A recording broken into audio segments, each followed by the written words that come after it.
how do you explain when things don't go as we assume? Or better, how do you explain when others are able to achieve things that seem to defy all of the assumptions? For example, why is Apple so innovative? Year after year after year after year, they're more innovative than all their competition. And yet, they're just a computer company. They're just like everyone else. They have the same access to the same talent, the same agencies, the same consultants, the same media. Then why is it that they seem to have something different? Why is it that Martin Luther King led the civil rights movement? He wasn't the only man who suffered in a pre-civil rights America, and he certainly wasn't the only great orator of the day. Why him? And why is it that the Wright brothers were able to figure out controlled powered manned flight when there were certainly other teams who were better qualified, better funded, and they didn't achieve powered manned flight, and the Wright brothers beat them to it? There's something else at play here.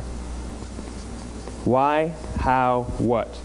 This little idea explains why some organizations and some leaders are able to inspire where others aren't. Let me define the terms really quickly.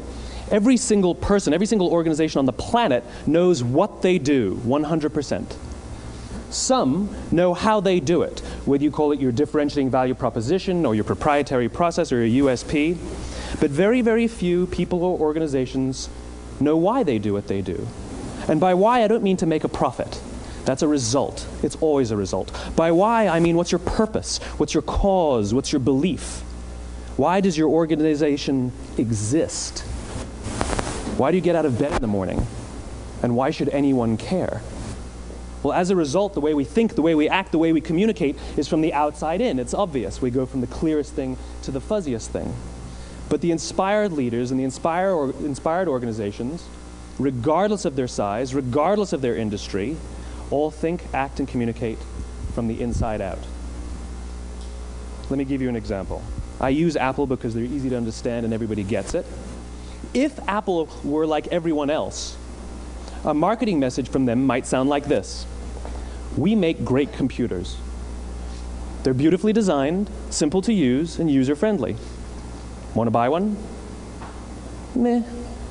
And that's how most of us communicate. That's how most marketing is done, that's how most sales is done, and that's how most of us communicate interpersonally. We say what we do, we say how we're different or how we're better, and we expect some sort of behavior, a purchase, a vote, something like that. Here's our new law firm.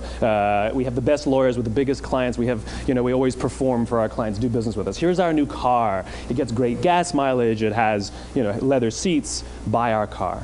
But it's uninspiring. Here's how Apple actually communicates. Everything we do, we believe in challenging the status quo. We believe in thinking differently. The way we challenge the status quo is by making our products beautifully designed, simple to use, and user-friendly. We just happen to make great computers. Want to buy one? Totally different, right? You're ready to buy a computer from me. All I did was reverse the order of the information. What it proves to us is that people don't buy what you do, people buy why you do it. People don't buy what you do, they buy why you do it. This explains why every single person in this room is perfectly comfortable buying a computer from Apple. But we're also perfectly comfortable buying an MP3 player from Apple, or a phone from Apple, or a DVR from Apple.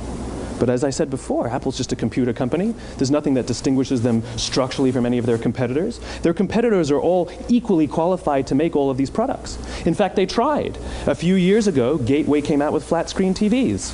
They're eminently qualified to make flat-screen TVs. They've been making flat-screen monitors for years. Nobody bought one.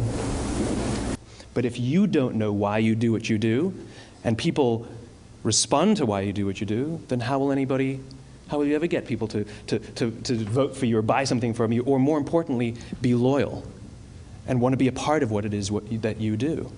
Again, the goal is not just to sell people who need what you have. The goal is to sell to people who believe what you believe. The goal is not just to hire people who need a job. It's to hire people who believe what you believe. I always say that, there's if you hire people just because they can do a job, they'll work for your money. But if you hire people who believe what you believe, they work for you with blood and sweat and tears. And nowhere else is there a better example of this than with the Wright brothers. Most people don't know about Samuel Pierpont Langley. And back in the early 20th century, The pursuit of powered man flight was like the .com of the day. Everybody was trying it. And Samuel Pierpont Langley had what we assume to be the recipe for success. I mean, even now you ask people, why did your product or why did your company fail? And people always give you the same permutation of the same three things. Undercapitalized, the wrong people, bad market conditions. It's always the same three things. So let's explore that. Samuel Pierpont Langley was given $50,000 by the War Department to figure out this flying machine. Money was no problem. He held a seat at Harvard and worked at the Smithsonian and was extremely well connected. He knew all the big minds of the day.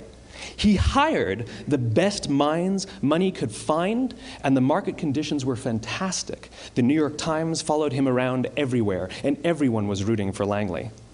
And how come we've never heard of Samuel Pierpont Langley? A few hundred miles away in Dayton, Ohio, Orville and Wilbur Wright.